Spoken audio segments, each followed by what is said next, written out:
All right. So, welcome to the Kokiri Burnout commentary. Tried to record this once. It didn't work out. I started having a mental breakdown. So, we're going to try this again. I'm going to be smoking cloves, do this whole thing, because I don't know how else I'm going to survive. Anyway. So, this song is called Running Out of Bottled Fairies.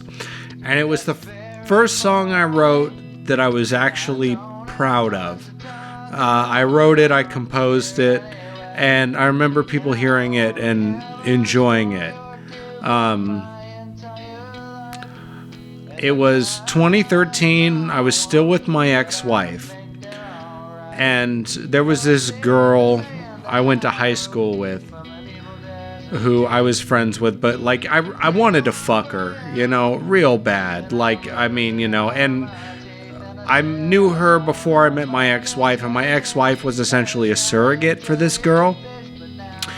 And, but me and this girl were still friends, and, she lived in this town like 45 minutes away, but she had a variance to go to the same high school.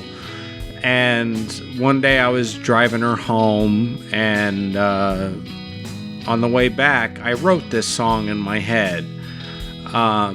It's Euro Trash Girl by Cracker, but I put a capo on the 4th fret. And I'm a big Zelda guy. I was at the time. Like, Zelda was my life. It was my escape from reality because, I was 17. My ex-wife was 5 years older than me. My ex-wife was pregnant. Actually, no, my son had been born by this point because we lived in the apartment. And I played Legend of Zelda to escape from my life. And so I wrote this song about Link being this drunk on a bar stool who became a folk musician. Like, what happened after Ocarina of Time and Majora's Mask. And I imagined after Majora's Mask, after he saved Clock Town, he stayed there and he got a house and he just became this folk singing drunk, which it's about me. But, I was proud of this song when I wrote this song. And then 8 months into my marriage with my ex-wife, I left because it was a horribly abusive relationship. And I went over to my friend Meryl's house and we recorded this. And I'm a big Todd Snyder fan. Todd Snyder was my hero at the time. Still is, in a lot of ways. And so this was me channeling the Todd Snyder. It's got a little bit of Cracker in it.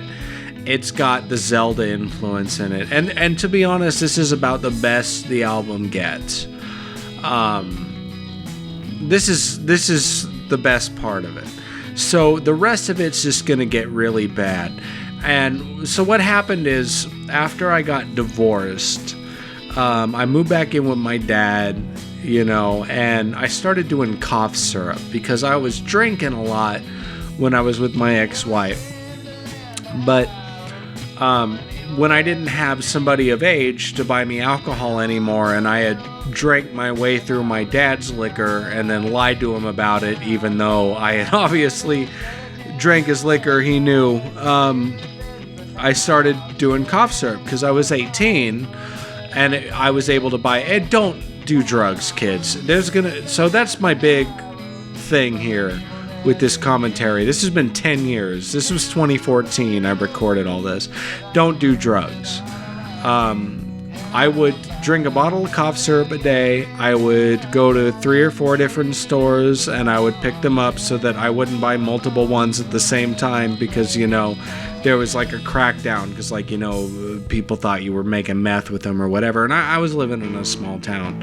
So I had like a routine. And God, I didn't have a solid shit for about 6 months. It was 6 months that I was doing cough syrup. But so while I was still living with my ex-wife, I fell in love with somebody who, after my divorce, I was with for almost 8 years. Wonderful, wonderful woman. And who was actually my age.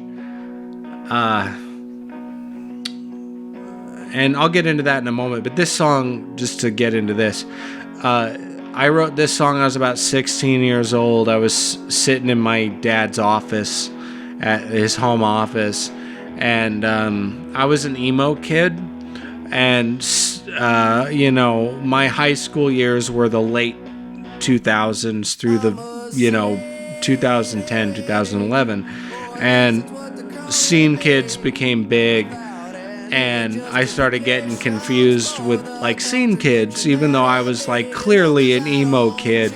Like, who the fuck cares anymore? So I wrote this song when I was 16. And I believe what I'm stealing here is Cumbersome by 7 Mary 3. And then I re-recorded this during that period while I was going through my divorce, and I recorded this record. And that's me on the drums. I cannot play the drums. I'm a horrible drummer. I don't play drums to this day. And you can probably tell why.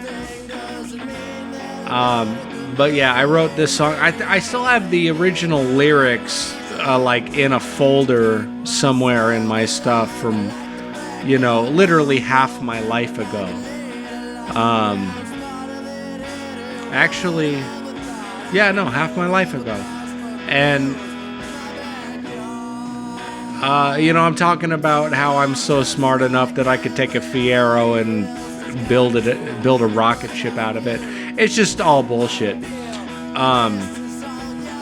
But, there's a lot of cough syrup in this record. You can hear me high, which is the most painful thing for me to listen to while I'm going through this. And I probably said this already, I'm gonna say it again: don't do drugs. And if you want to know everything not to do when you record a record, this is the example. I burnt so many CDs of this record. I put this record up digitally online, and about 7 years later, I went through, I deleted all the digital versions, and I got a hold of all the people I knew at the time, and I got the CDs I made them, and I smashed them. There's one physical copy of this album left in the world, and I have it, and it's the one that I'm using to make this commentary. Because it's like, which was a John Darnielle inspired thing, because, I remember hearing that the first record he recorded, which I can remember. I remember hearing there's a song about like athlete's foot or something, but he literally buys tapes of them off the internet so he can bring them and smash them. And I was like, that's a good fucking idea. I'm gonna do that. Which is what I chose to do. And here's another thing, because this song's ending, we're gonna get into the next song. The next song is called I Promised Chelsea a Song, so I wrote one and put it on the album, and then in parentheses, Diplomacy, Thy Name Is Me. A lot of this album is either about or for that person. This song is the first one. This is a combination of Her Majesty by the Beatles and Since You've Been Gone by Weird Al. And the name's not Chelsea anymore. Chelsea has transitioned, and Chelsea and I ended up, we knew each other. We went to high school together. We dated a couple summers, and he went off to college, and things got rough, and we ended up reconnecting and dating like in adulthood, towards the end of COVID, and it didn't work out because I was a drunk, and I've gone to rehab and I've pulled myself together, but I was bad, and I was a bad partner to chess. But this song in 2014, this was about chess. This is called Tales from Foreclosure Land, which is about the town that it's about a couple things. It's about the town we grew up in. I'm angry at Chess at this time. Not angry, but I describe myself as a gypsy because I was a barefoot, like a literal barefoot hippie. I walked around without shoes, like there was one time I found a dead crow on the sidewalk and I put it in a plastic bag and I took it home and I took some 2x4s and cut them up and builded a raft and put it on a creek and gave it a Viking's funeral. Like I was just a stoned fucking hippie. And by Viking's funeral, I mean I put it on a raft and I lit it on fire and I sent it down the creek. And Chess was off at college and was like being a real adult. And so I wrote this song, and it's just me being edgy and shitty towards like Chess's want to be a real adult. And and I'm shitting on Chess's dad, like, oh, Chess's dad is the reason that we weren't together. That wasn't the reason we weren't together. We were a couple years apart. Jesus. And so the combination of these songs, so this is The Day the World Went Away by 9 Inch Nails, and I was also like, there's a lot of Randy Newman on this record. I was really into still am, love Randy Newman, but I took all the wrong lessons from Randy Newman at the time. And this is me talking about the town that we grew up in, and Gypsy, that's me, and I watched the X-Files at the time. I was talking about David. God damn it. And I ended up years later playing this record for Chess and for the people that we were living with at the time. And I was like curled up in the floor in cringe. And they were very supportive, wonderful people. But this is just so...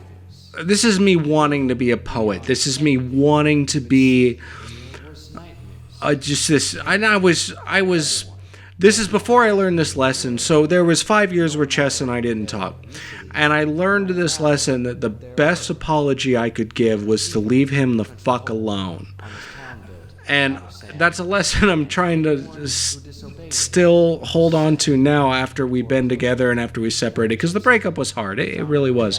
But this was a different thing. This was me idealizing this version of Chess in my mind as Chess was at the time.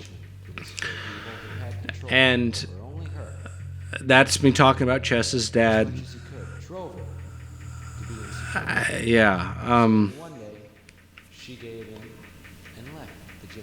That's Chess going to college. And that's me shitting on capitalism and Chess's decision to go to college like a real and adult, because I stayed back, and I was a couple years younger. I was still in high school, but I chose to, date an older broad and knock her up and work a shitty fucking blue-collar life and get drunk and do lots of drugs.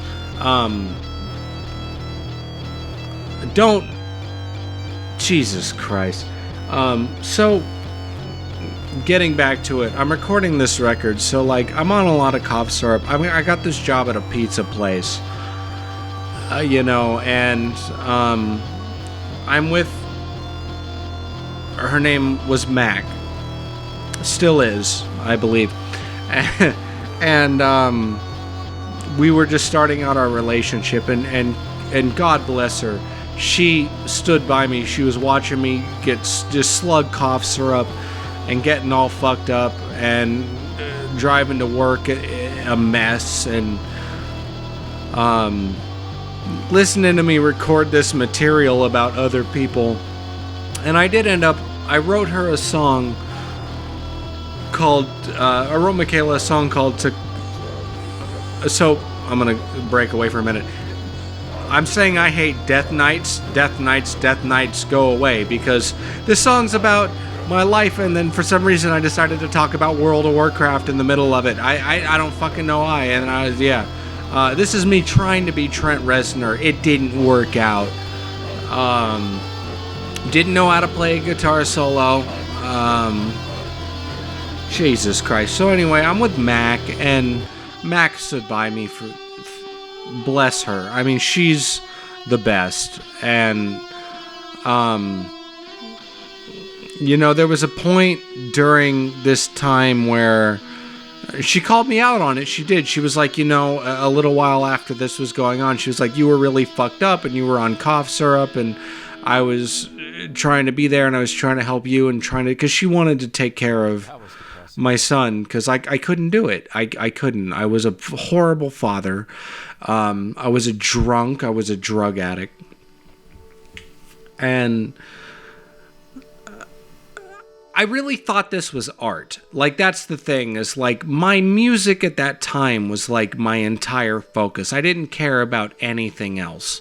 I didn't give a shit about Mac. I didn't give a shit about my son. I didn't give a shit about my job. All I ever thought about was my music. And really, this is what came out of it, was this horrible piece of shit. This awful fucking record. And like, so here's a good example. So this song and the next song, this is called like something like track 206 or whatever. And both of these songs are rip-offs of the same song, which is Suburbia by Butch Walker. I grew up listening to Marvelous 3, and which was Butch Walker's band after he was in South Gang. And I got really back into them around this time in my life, and I went onto YouTube and I downloaded, because that was the only way you could get their third record, Ready, Sex, Go, which, if you haven't heard it, it's on Spotify. I recommend you listen to it. It's an amazing album. It's all the best of like Butch Walker's sort of 80s, hair metal influence and the pop punk influence, and it's thrown together into this really great record. And but I got back into Marvelous 3. I started digging through Butch Walker's solo career, and he has this album, Left of Self-Centered, and the third track on the record is called Suburbia, which I love. I love that song, and at the time I just really identified with it, because I grew up in a small suburban town, rural suburban town, and I knew a lot of people who went through a lot of the same stuff that he talked about in that song. And so I would just sit there and riff on the 3 chords on the piano, and so I just ripped it off, and this is what I'm doing here. And the next track we're gonna get into, I Didn't Come Here to Fap. We'll get there, but that was recorded first. That was part of a one-day recording session that ended up becoming what was a side project then at the time, this group with a couple friends of mine that we called Uncle Jesse and the Rippers, and we recorded this shitty album in one day called Songs in Every Key Except A Minor, which was, a Alicia Keys joke. And I wanted to take 2 of those recordings and put them on the Kokiri Burnout album. And this was, and so I wanted to write an interlude to this because, I had heard there's this thing called a motif, and I didn't grasp what a motif was. And I was really, like I said, into the Randy Newman, and I was listening to a lot of his, soundtracks and things like that, and listening to Faust, Randy Newman's Faust and all this stuff. So, I was like, well, if I just play a lot of the same chords, I'm doing a motif, and I'm making art, I'm doing a rock opera, I'm fucking MCR doing the Black Parade, but my own dumb barefoot stoner hippie version of it. Just a real piece of shit. Just a real dumb shit. And I'm sitting in, the house that I grew up in. I'm 19 years old, or 18 years old. No, I was 19. And, this was my life. And, working at a pizza place and just being a real piece of shit and just so fucked up. And after 6 months, I did end up stopping cough syrup. Mac smoked pot. And I used to be like, because I smoked pot when I was younger, and I used to tell Mac, oh, you have a problem, blah, blah, blah, blah, blah. And then one day I just kind of realized, what the fuck am I talking about? Like, I'm doing cough syrup, Mac smoking pot, and so I just ended up going back to smoking pot with Mac. So, like, half of this album is me doing cough syrup, half of this is me smoking pot. And that last song was me on cough syrup. This is me on pot. And so what ended up happening with this is this was just, we put a microphone in the room and I'm playing that song Suburbia by Butch Walker, Just another day in suburbia. It's a beautiful day in suburbia. And then, I start singing about funny junk because I'm a funny junk man. Still am. It's difficult for me to be on there now because it's just, what I thought was cool as an edgy teenager and even into my, late teens, early 20s, it's become very difficult. Like, I'm almost 30, right? I'm 29. And I'm still on funny junk. I scroll through it every day, and it's just like, the game is like Gamergate's still alive in that place for some reason, if those words mean anything to you. And it sucks. And so, nowadays I'm just like, what do you give a fuck what the game industry's like? Why do you want to talk about like how everything should be male dominated? Why do you want to throw around the word nigger? Like that's what they do. And I'm using the word nigger, sorry, but that's what they do is they nigger this, nigger that, faggot this, faggot that, tranny, like all these slurs. And it's like, I cringe. Like I'm cringing as I say it. And I shouldn't say it.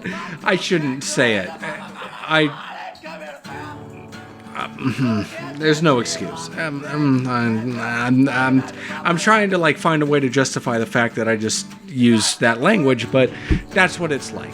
And so I don't enjoy it the same way I do anymore. And this is just me just talking about how like, people would post cosplays and like I'd be like, oh, you should put that at not safe for work.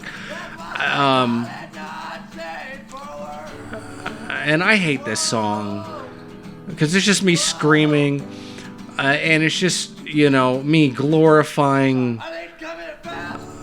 a community that I shouldn't be part of anymore. Like so this is 2024. So April Fool's Day 2024, I received what was being called Trooned by Admin. Like that's where we're at.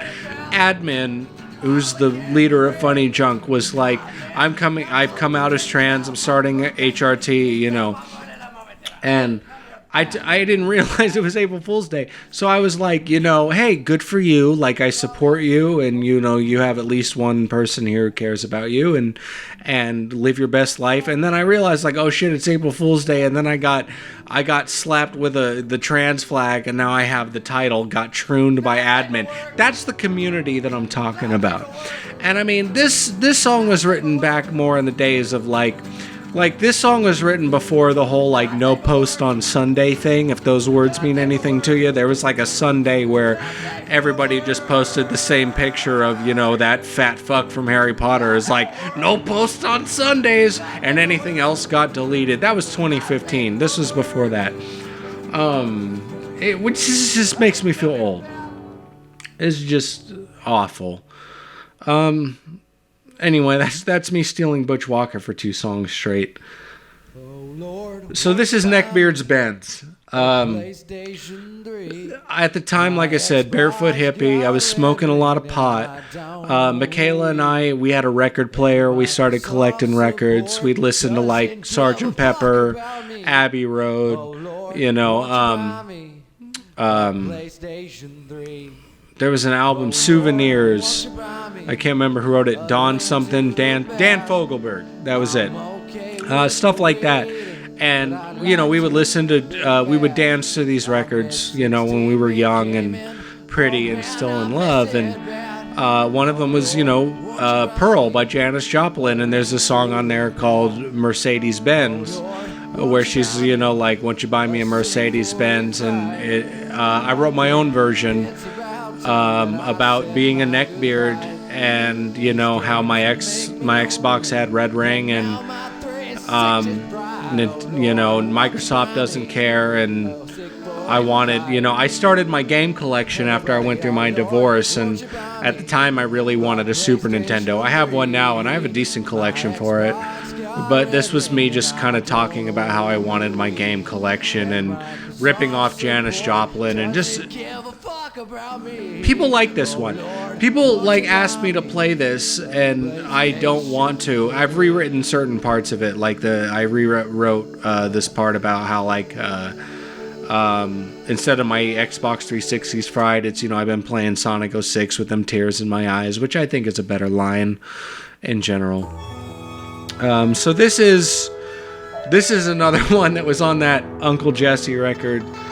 This is Sarah, who would become my drummer, and my friend Max, who I'm actually still friends with. I don't talk to Sarah anymore. We'll get to that when we get to the punchline-less commentary, but this is us doing, this is, like I said, a lot of this whole album was recorded in one day. The Uncle Jesse record was not Kokiri Burnout, but I took 2 recordings. I didn't come here to FAP, and then this one. And I really dug... I don't know, and sometimes I still listen to this, this is not good. But it was a fun day. It was a fun day. We sat down and we recorded this. As me on the piano, and Sarah's dicking off on the guitar, and Max is screaming off in the background. And, because we were all big Beatles fans, and we were just goofing around. And I remember this day. There's Sarah hitting the harmonica. And there's Sarah screaming. I hate that bitch, and I hope that her and her wife kill each other. I really do. But this was a good day. This was before things went bad, and we were just kids. We were 19, dicking off in my dad's house in the spare den area, and yeah, it's just us ruining the Beatles, man. There's Max pounding on the floor. Yeah, this was a fun time, and I have good memories of that. All right, so the next one, if I'm not mistaken, it's going to be, it's going to be Mary Kay. So Mary Kay, so here's this thing about me, and I'm going to tell the truth about this. When I was younger, I wanted so bad to have a story to tell that I lied to my friends and everyone around me, and I told this story about how I went to a party one night, which I did go to some parties when I was in high school, but I took this one night where I was at a party, and I made up this story about how I met a girl, and we hit it off, and then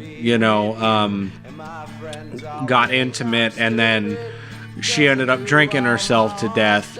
And what it was is I was,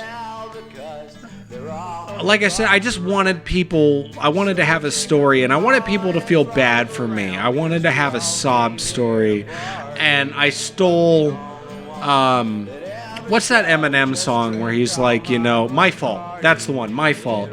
And I heard that song, and I was like, I'll come up with that about drinking. And I took a real life party that I went to that nobody I was friends with went to or knew anybody that went to, and I made up a story about how I was, about how I made love to a girl who ended up having one too many and choking on her own vomit. And I just wanted sympathy. I wanted to be interesting. Like I said, I wanted to have something to say, and I just lied. I was a liar. There's a Eve Six song called Leech, and I was that one, sucking on the brain. You're the teacher, I'm the student. And that was me. That was what I would do, is my life was made up. And I wrote this song about that, and I pretended like it was real, like it was a real thing that happened. And now And when people, for years and years, when they asked me about this song, I was like, I don't want to talk about it. I don't want to talk about it. Because I would just cringe, because I was like, I knew it was a lie, but I would pretend that I was cringing because I was remembering a painful memory. And like, if you hear in the background, there's like these, you know, I'm doing, God fucking damn it, I'm the Fire Temple from Ocarina of Time. It would have the, you know, the chanting in the background. I'm doing my homage to that because I didn't give a fuck. Like, everything was a bit. It was a lie. And I have never ever told the truth about this. This is the first time I've ever told the truth about this song. Or this story at all. Like, I've never ever told the truth. I've always lied. And so on the record right now, there was no Mary Kay. She never died. That was all made up. It's all bullshit. And it's a horrible fucking song. So this is my take on... So I really wanted to be Brental Floss. So keep in mind, this is 2014. So like, I really wanted to be Brental Floss. Like, Brental Floss was my hero. I discovered him back in like 07. He had that, or 08, he had that Super Mario World parody of Louis Armstrong's What a Wonderful World. And then years later, I just was listening to him and I'm like, oh, that's the same guy. And all throughout high school, you know, when he put out his first record, and then eventually Bits of Me, which, you know, and like I was going through a breakup and like Tutu Blues, I would lay in bed and cry thinking about my ex-girlfriend. Like, you know, I was just a 16-year-old kid. And then, you know, when I'm recording this album, like, you know, I was listening to a lot of his first two records, because Philosophy hadn't come out yet, but like Ballad of the Mages and stuff had come out, but like the album hadn't come out yet. And he would have this series like Introspective Duck in Space or Introspective Man in Blue, like, you know, where he would take one of the video game songs he parodied and would play them on the piano in a slow way. And so I stole that and I was like, existential. And this is Existential Helion Lost in Time, which, you know, was trying to fit the motif of like Kokiri Burnout, because like Ocarina of Time's my favorite game ever, and at this time, like, I was just obsessed with it. And like, this is me, like, I'm talking about Link in a lot of this, but like, I was writing about me, and about like the sense of like leaving Ocarina behind was me sort of letting go of my childhood, if that makes sense. Like, you know, I had been playing that game, like my ex-wife was pregnant and I was sitting on the couch playing it on an emulator, you know, with King of the Hill on the television, drinking Mountain Dew Voltage like a 17-year-old kid.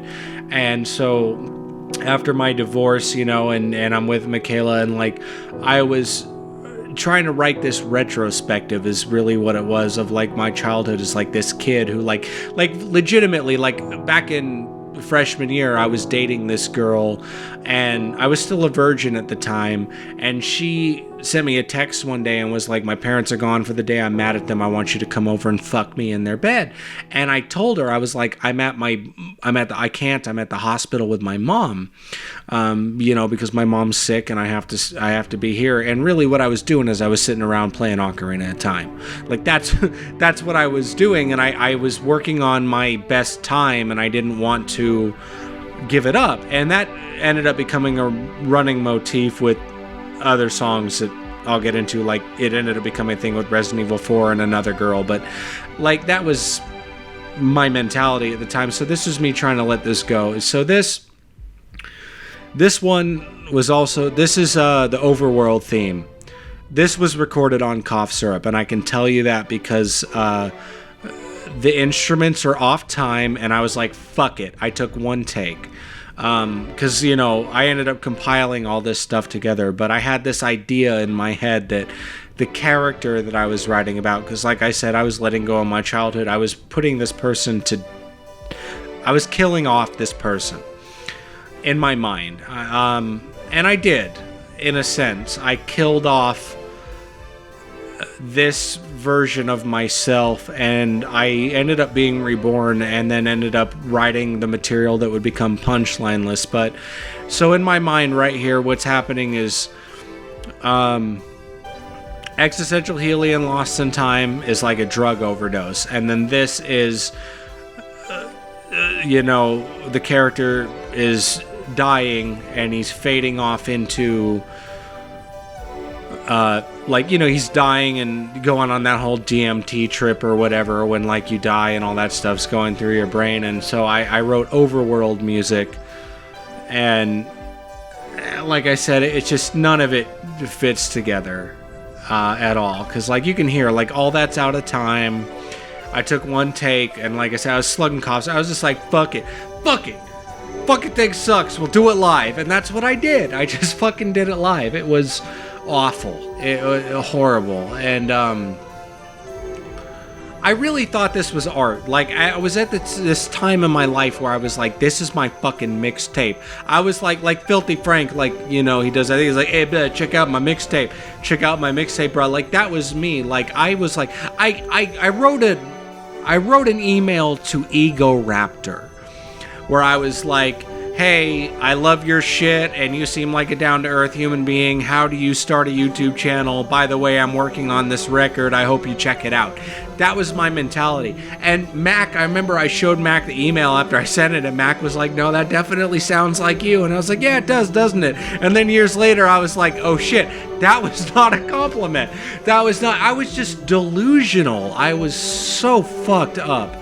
And like, that's what I'm saying. Like, this album is everything you don't do with a record. You don't just keep the first take. Hey, okay, here's the thing. Use a metronome. Use a fucking metronome. If I have anything, like, to tell you that you can take away from this, use a metronome. So, this last track, like I said, motif. I wanted to have a motif. And this is me doing, Bottle Fairies for, like, the millionth time. And this is after the character's dead. The Kokiri Burnout is gone. And, imagine like, he's on a couch, the eyes are open, and, like from the drug, and there's like a slow pan out, and he's just singing. And this is a song I wrote to Chess. Like, I'm talking about Ocarina of Time and all that stuff, but like this album, a lot of it was written for Chess.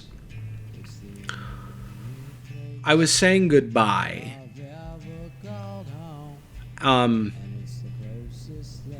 God. And when I say closest thing to heaven there, and I say the land of Hyrule, is because, playing Zelda was the closest thing that I had to, like, feeling happy. But at the same time, a lot of this stuff is about the town where I grew up, because really, for a long time, it was my home. And it was beautiful. It was it's not the same place now. It's been developed out. It's not the small town it once was. And this was at a turning point where, like, it was beginning to change. And, like, I'm telling Chess that I love him more than anyone ever could, and I had to leave because this was how I dealt with my suicidal ideation at the time. And a lot of the stuff I put Chess through is when we were a teenager. I can't imagine how Mac must have felt. I mean, I lied to Mac about this stuff, but that's what it was about. And then there's Ocean Waves going on. That's my Champagne Supernova tribute. I love Oasis. And at the time that I recorded this, I had like an all Oasis all the time policy.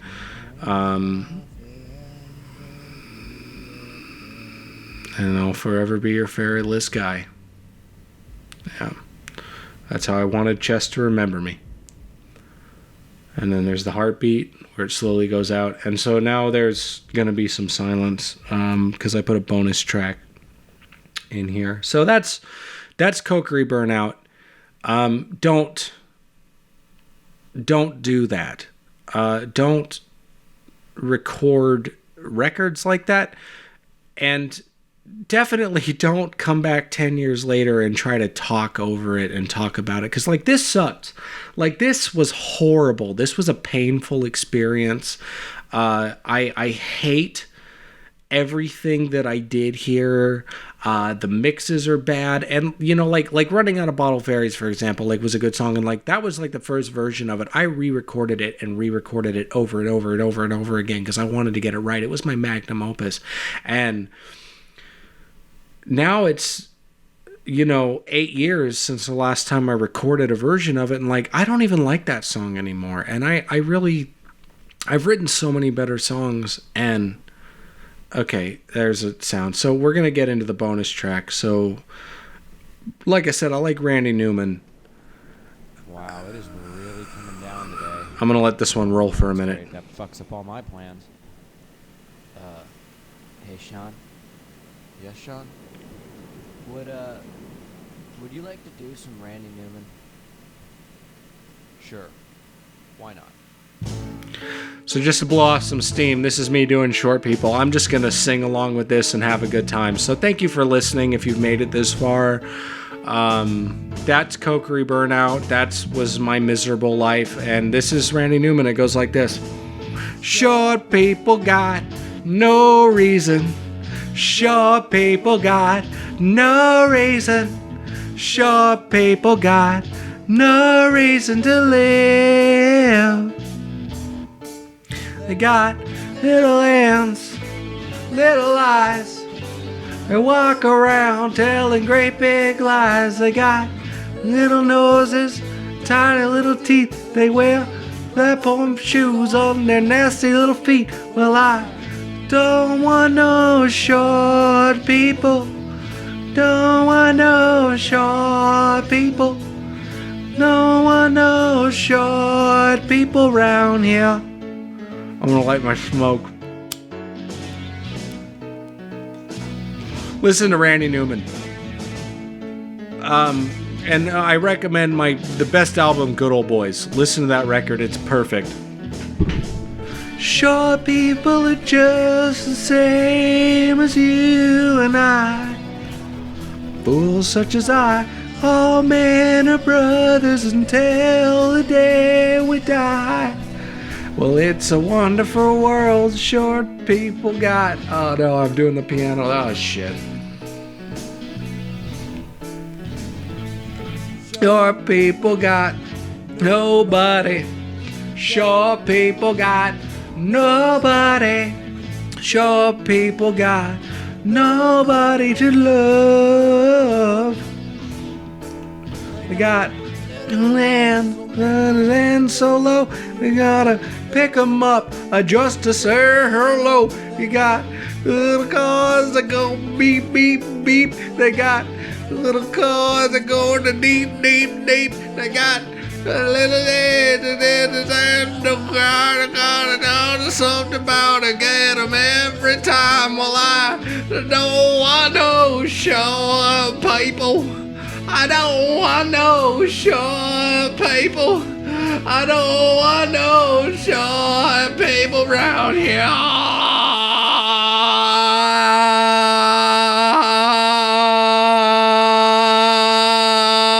Do not listen to this commentary.